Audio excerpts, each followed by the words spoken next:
Bismillahirrahmanirrahim. Assalamu alaikum everybody watching me. I am Dr. Sheikh Rashid from Pakistan, working as neurologist. Here we are performing an obstetrical scan, and you see there is gross generalized fetal skin edema. This is the skin, and this black is the edema. This is edema, and this is the skin.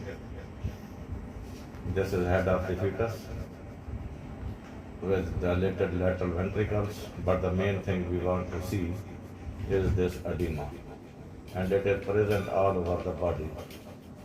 This is chest, this is edema. This is abdomen, this is edema.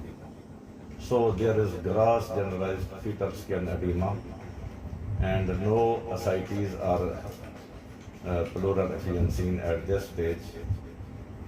So this is a case of hydrops, severe hydrops fetalis, and it is most likely due to some chromosomal anomalies. Thank you for watching the Hydrops Fetalis. Islam Zindabad, Pakistan Zindabad.